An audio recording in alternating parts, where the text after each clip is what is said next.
I'm driving the new 2018 Genesis G80 Sport, and I'm lucky enough to be here with Genesis head designer Luc Donckerwolke. Right? Hello. Close enough? Perfect. Okay. Thank you, Luc. I really appreciate your spending time with us here. My pleasure. And I just want to get your sense of what makes the G80 Sport different from other mid-size sports sedans in the luxury segment. Well, good question. I think it all starts with the proportions, where we really wanted to achieve a long bonnet with a short overhang, basically having a big dash to axle distance, a long wheelbase, and a longer overhang which stretches the body.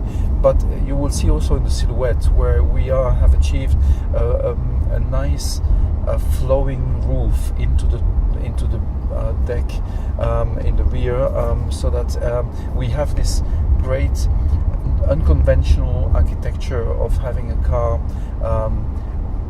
not a classical sedan but a sports sedan. Mm-hmm. And that was really important because it really fits what we call the athletic and elegant orientation of the brand. One of the things I noticed in looking at the car from the outside is the kind of interplay between some sharper creases and more curved surfaces.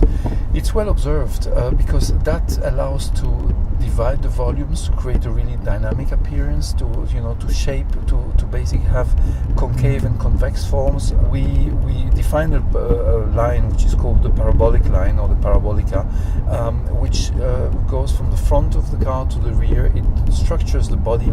Thinking about an archer shooting his arrow, the arrow will describe a tension parabole, which you call the shooting parabole, a trajectory which is really tension. This is what we take a bit as a reference for the tension in the body. So that our shape is mirroring an arrow's flight. Exactly. Got it.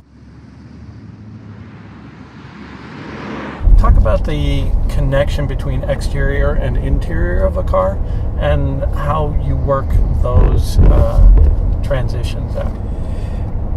Working on the exterior obviously has a lot of influence on the interior, and when we were discussing about the three pillars of the brand, being audacious, being progressive, and distinctly Korean, in Korea the service culture is extremely high, and when you're talking about defining a luxury product,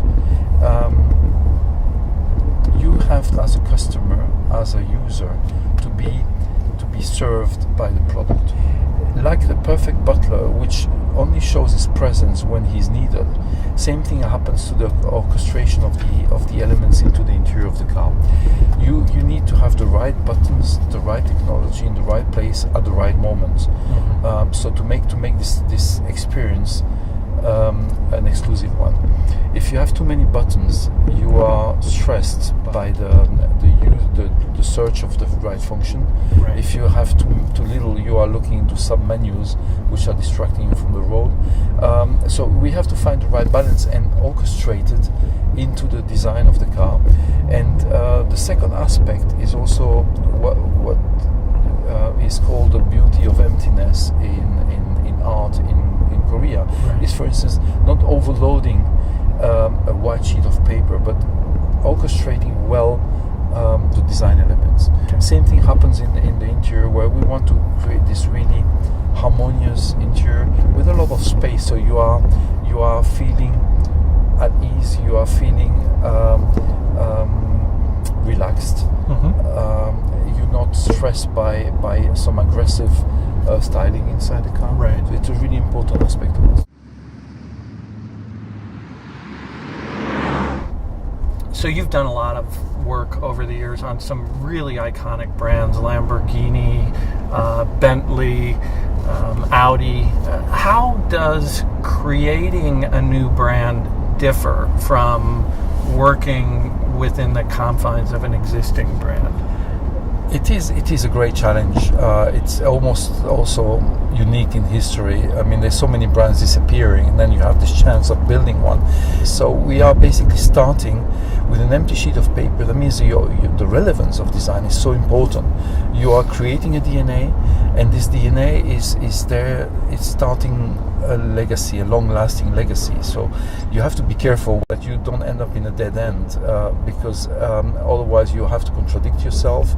And at the same time, in car design, there's no such thing as a dogma, because things are changing. Now we're facing a big change in the automotive design history with the change of propulsion. So you have to be ready for that as well.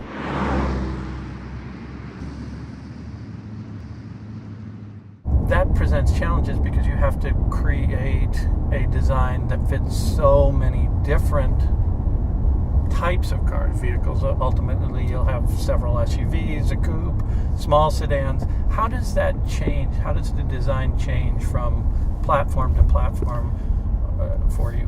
What looks like a challenge is actually a big chance, because if you only have one typology of car, you'll end up really soon wondering what's next or how we are moving on.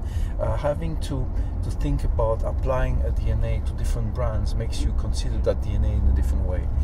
So you have to already think about families within this DNA.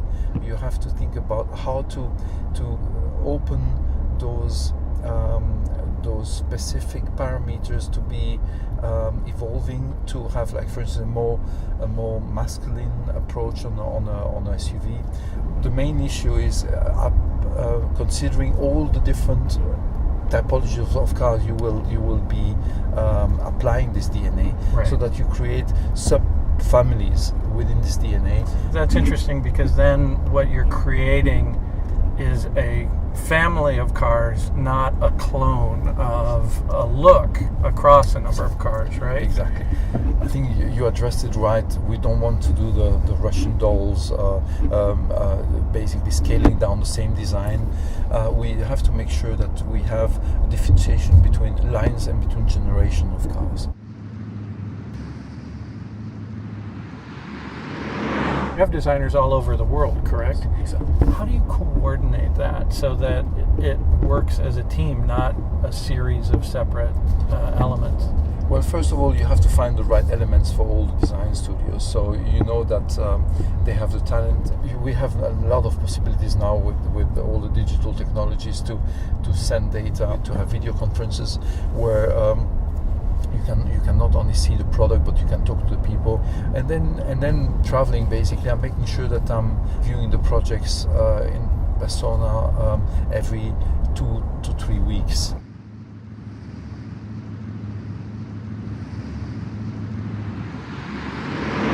For you personally, that means you probably spend a lot of time traveling between the studios as well, correct? Traveling is part of my job, and we always meet and discuss together all the issues. That everything gets really well orchestrated, because the worst thing is when you have a design team working with a lot of motivation and energy in one direction, and then you basically come and destroy that work, right, because they've been working too long in the wrong direction.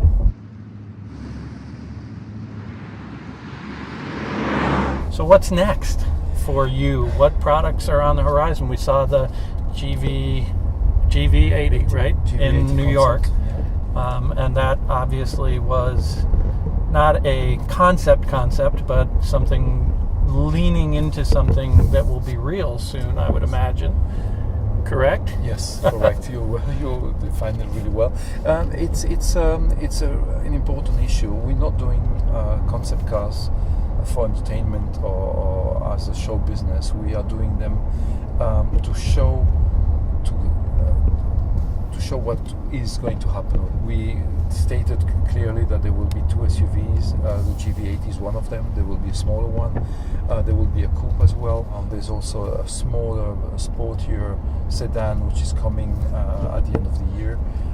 So we'll have a family of 6 products pretty soon. So are you going to get any sleep at all? Not much, but you know, who wants to sleep when you have such a fantastic time? And it's just as I said before, it's unique in history. So we are really happy to be part of it.